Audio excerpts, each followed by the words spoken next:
الصلاۃ والسلام علیک یا سیدی یا محبوب رب العالمین۔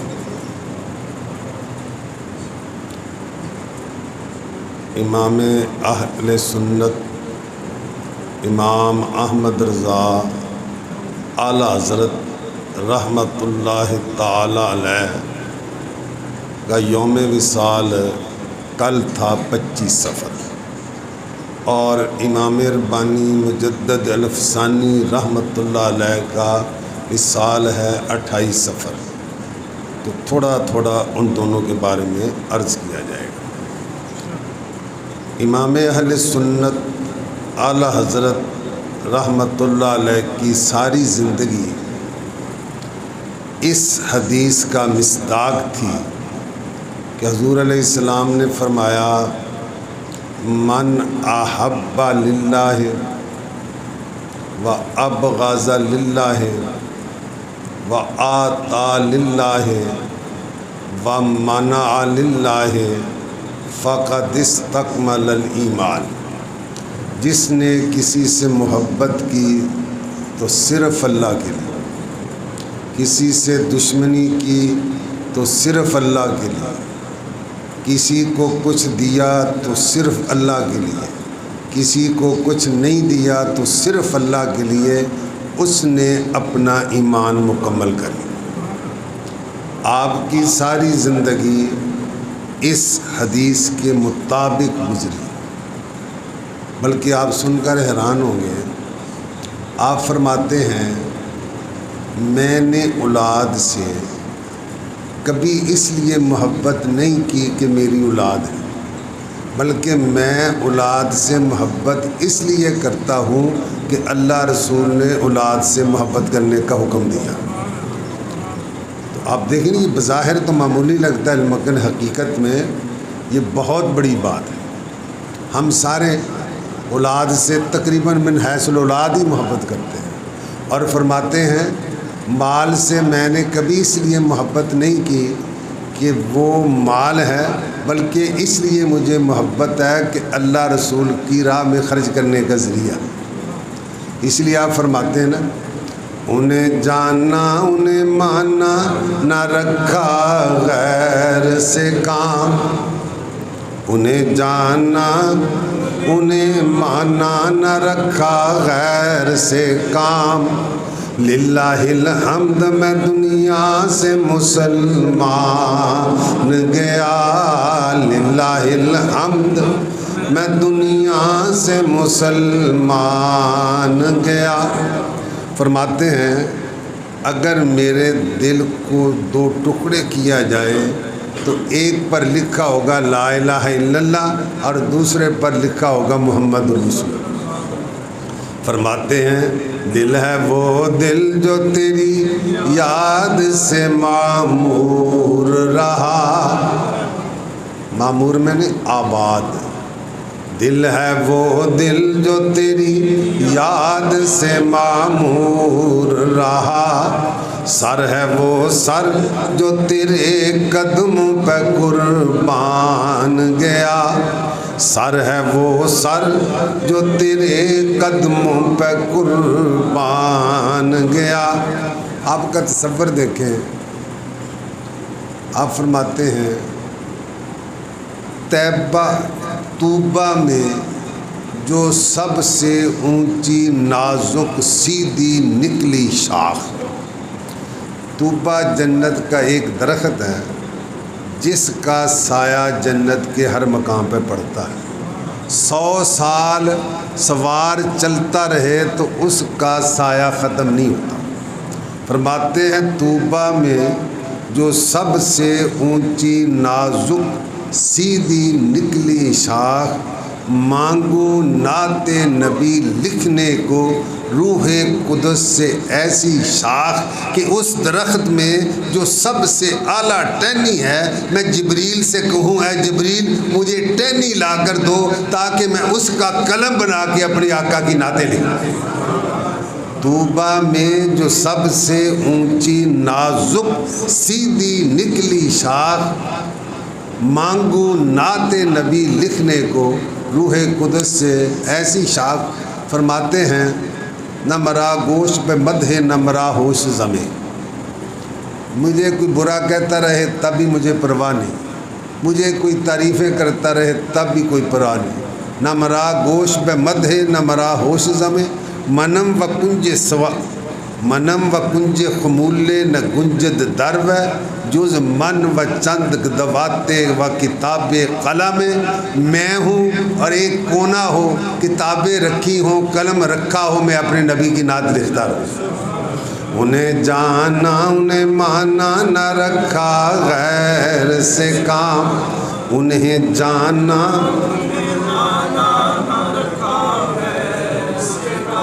للہ الحمد میں دنیا سے مسلمان گیا۔ ایک ہندوستان میں ریاست ہے نان پارا، اس کا جو نواب تھا شاعر اس کی شان میں قصیدے لکھتے اور انعام پاتے۔ کسی نے آپ سے عرض کیا حضور آپ بھی کوئی قصیدہ اس کی شان میں لکھ دیں، بعض کتابیں وسائل کی کمی کی وجہ سے چھپنے سے رہ جاتی ہیں تو کچھ پیسے مل جائیں گے، کتاب چھپ جائے گی، آپ کو اپنی ذات کے لیے تو ضرورت نہیں۔ تو آپ نے پوری نعت لکھی جس کا مطلع یہ ہے، مطلع کہتے ہیں نا پہلے شعر مقطع آخر، وہ گمان وہ کمال حسن حضور ہے کہ گمان نقص جہاں نہیں، یہی پھول خار سے دور ہے، یہی شمع ہے کہ دعا نہیں، وہی لامکاں کے مکین ہوئے، سر عرش سخت نشین ہوئے، وہ نبی ہے جس کے ہیں یہ مقام، وہ خدا ہے جس کا، اور اس کا مقطع آخری شعر فرماتے ہیں کروں مدح اہل دو الرضا، میں دولت مندوں کی تعریف کروں مدح اہل دو الرضا، پڑے اس بلا میں میری بلا، پڑے اس بلا میں میری بلا، کیوں میں گدا ہوں اپنے کریم کا، میں گدا ہوں اپنے کریم کا، میرا دین پارائے نان نہیں، نان پارا نو الٹ دیتا تے کہا میرا دین روٹی کا ٹکڑا نہیں کہ میں کسی کی تعریف کروں اس کے پیسوں کے لیے، میں گدا ہوں اپنے کریم کا، میرا دین پارائے۔ فرماتے ہیں منگتے، بلکہ یہ اعلیٰ حضرت کے چھوٹے بھائی حضرت حسن رضا، منگتے تو منگتے ہیں کوئی شاہوں میں بتا دو، منگتے تو منگتے ہی ہوئے کوئی بادشاہ دسو، منگتے تو منگتے ہیں کوئی شاہوں میں بتا دو، جسے میری سرکار سے ٹکڑا نہ ملا ہو، اور اعلیٰ حضرت خود فرماتے ہیں میں اس گلی کا گدا ہوں، میں اس گلی کا جس میں مانگتے تاجدار پھرتے ہیں، جہاں بادشاہ بھی منگتے بن کے آتے ہیں، میں پھر بادشاہوں کی تعریف کیوں کروں، میں گدا ہوں اپنے کریم کا، میرا دین پارائے نہ نہیں۔ بلکہ آپ کے چھوٹے بھائی حضرت حسن رضا فرماتے ہیں یہ کس شہنشاہ والا کا صدقہ بٹتا ہے، یہ کس کا صدقہ بانٹا جا رہا ہے، تقسیم ہو رہی ہے، یہ کس شہنشاہ والا کا صدقہ بٹتا ہے کہ خسرووں میں پڑی ہے پکار ہم بھی ہیں، خسرووں میں پڑی ہے پکار، بادشاہ کہتے ہیں سانو بھی دیو کہ خسرووں میں پڑی ہے پکار، آتا ہے فقیروں پہ پیار کچھ انہیں ایسا، جو منگتا ہے نا وہ سخی کو دعائیں دیتا ہے تو سخی اس کو عطا کرتا ہے، حضور ایسے سخی ہیں عطا بھی دیتے ہیں دعا بھی دیتے ہیں، آتا ہے فقیروں پہ کنے پیار کچھ ایسا، خود بھیک دے اور خود کہیں منگتا کا بلا ہو، خود بھیک دے اور خود کہیں منگتا کا، بول دیو چنگے رہ جاؤ گے، خود بھیک دے اور خود کہیں منگتا کا بلا ہو۔ بلکہ فیض ہے اے شاہ تسنیم نرالا تیرا، فیض ہے یا شاہ تسنیم۔ تسنیم ایک جنت کا سب سے اعلیٰ جو چشمہ ہے نا اس کا نام تسنیم ہے۔ اے نہیں یشرب وہ ہے بہ المقربون، وہ چشمہ ہے جس سے اللہ کے مقرب بندے پئیں گے۔ تو حضور اس چشمے کے مالک شاہ تسنیم، شاہ اے اس چشمے کے مالک تھوڑا فیض کنا نرالا ہے، فیض ہے یا شاہ تسنیم نرالا تیرا، کہ خود پیاسوں کے تجسس میں ہے دریا تیرا، خود پیاسوں کے پیاسے پانی کے پاس جاتے ہیں، منگتے سخی کے پاس جاتے ہیں۔ یا رسول اللہ آپ ایسے سخی ہیں کہ پیاسوں کو تلاش کرتے ہیں، منگتوں کو تلاش کرتے ہیں۔ فیض ہے یا شاہ تسنیم نرالا تیرا، کہ خود پیاسوں کے تجسس میں ہے۔ بلکہ آپ کی ثقافت کا عالم، آج شعر تو شعر، میرے پروگرام تو نہیں تھا، اتفاقی ایسا ہو گیا ہے۔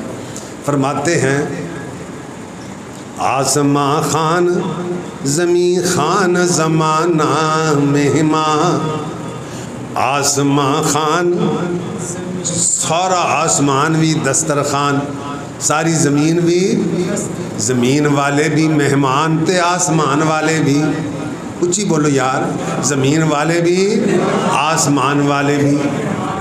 زمین خان آسمان خان زمانہ مہمان، صاحب خانہ گھر دا مالک، صاحب خانہ لقب کس کا ہے تیرا تیرا، صاحب خانہ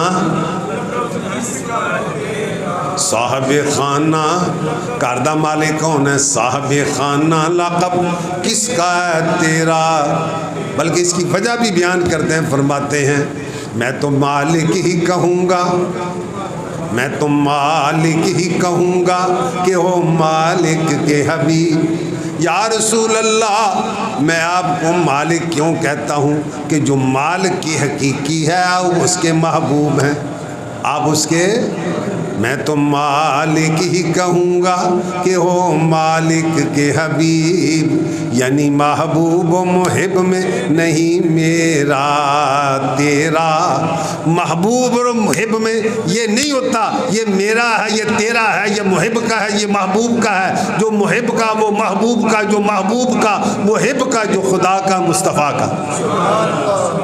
یہ اکرام ہے مصطفیٰ پر خدا کا، یہ اکرام ہے مصطفیٰ پر، سارے بول دیو، یہ اکرام ہے مصطفیٰ پر، اللہ نے اپنے محبوب کو یہ عزت بخشی ہے۔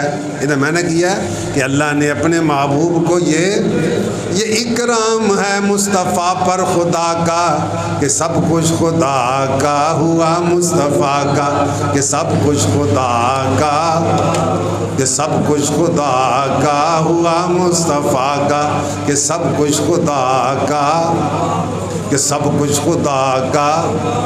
واللہ یوتی نہ مانا قاسم، اللہ دیتا ہے میں تقسیم کرتا ہوں، جس کو جو ملتا ہے اللہ کے دینے سے ملتا ہے، اور جس کو جو ملتا ہے وہ دست مصطفیٰ سے تقسیم ہوتا ہے۔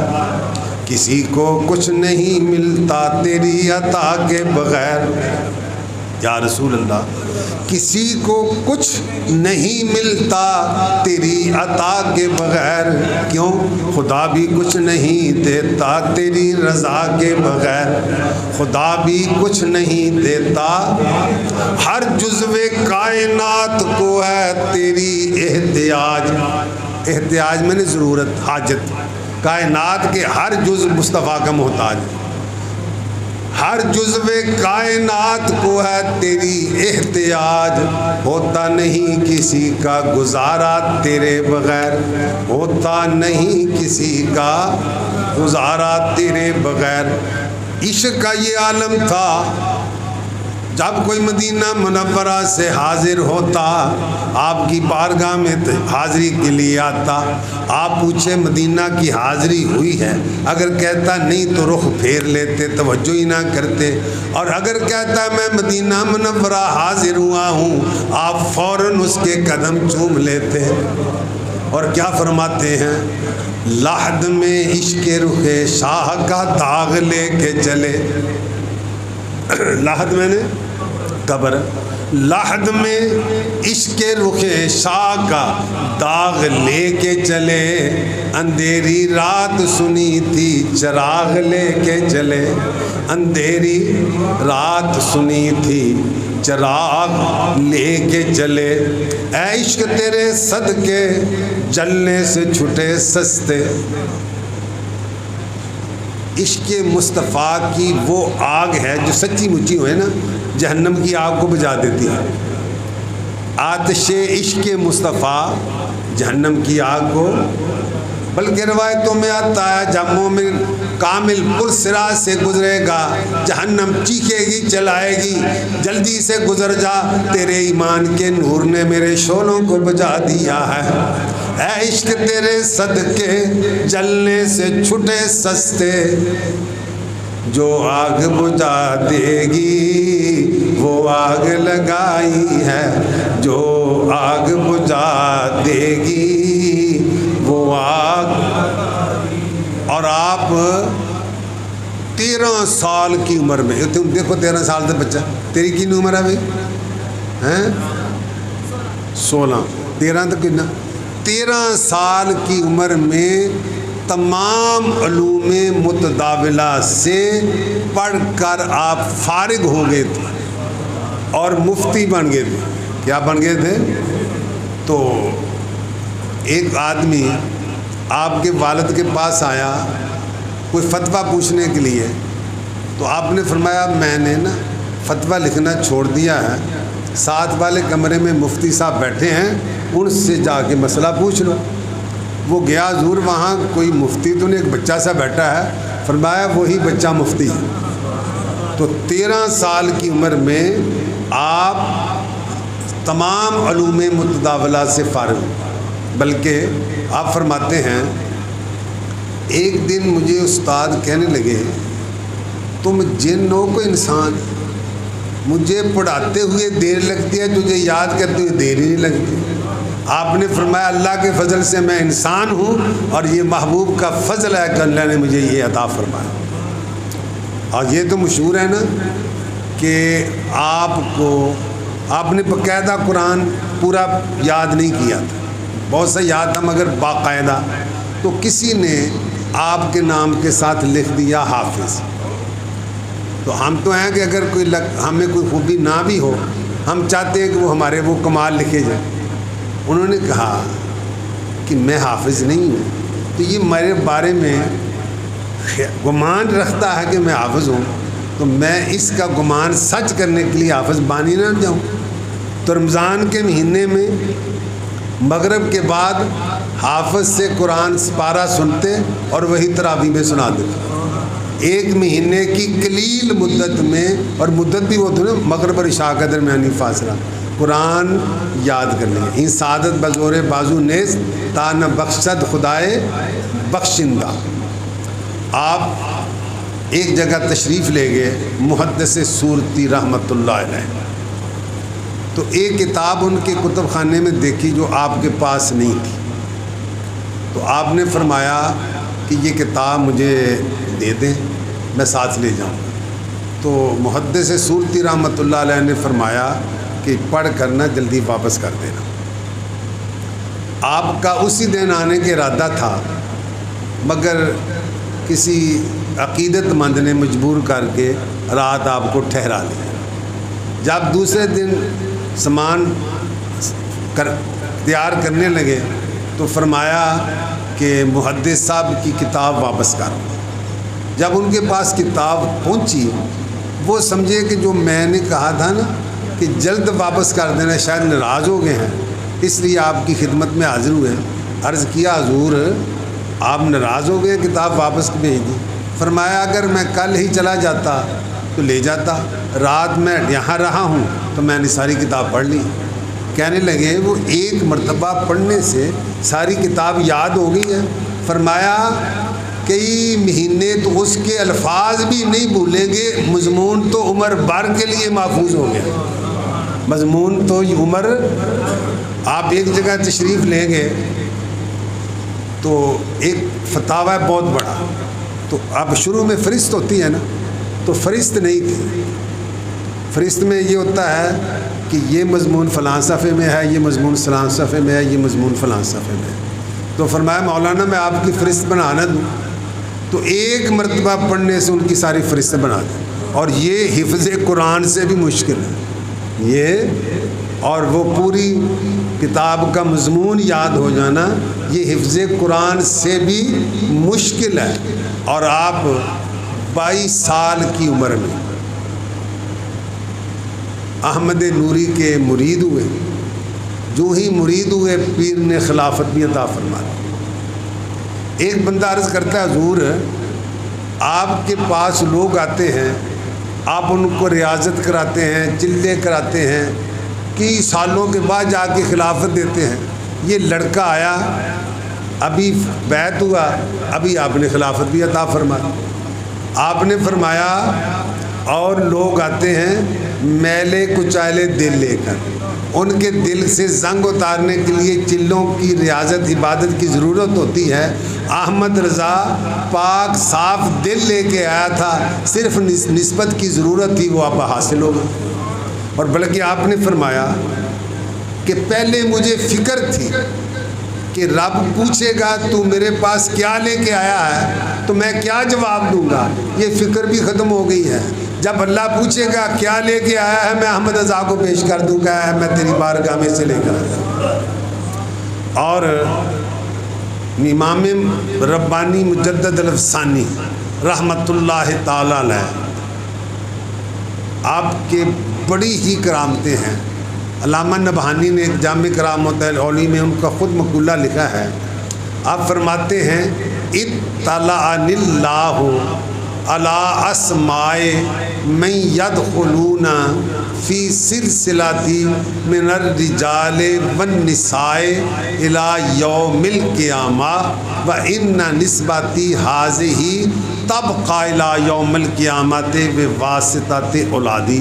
فرماتے ہیں کہ قیامت تک جتنے مرد اور عورت میرے سلسلے میں داخل ہوں گے اللہ نے سب کے نام مجھے بتا دیے، سب کے نام۔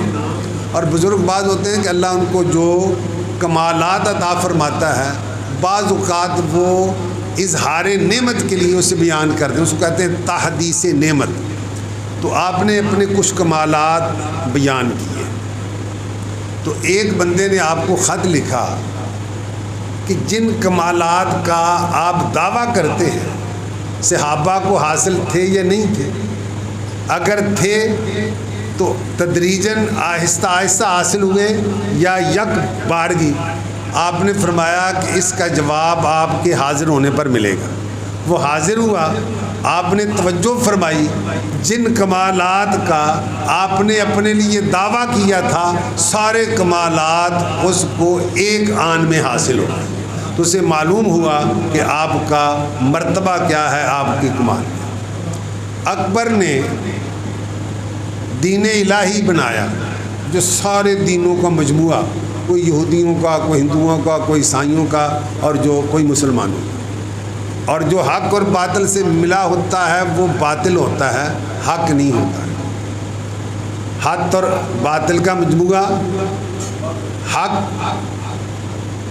شرکت میان حق و باطل نہ کر قبول، کہ حق اور باطل جو مل کر بنتی ہے وہ باطل ہوتی ہے۔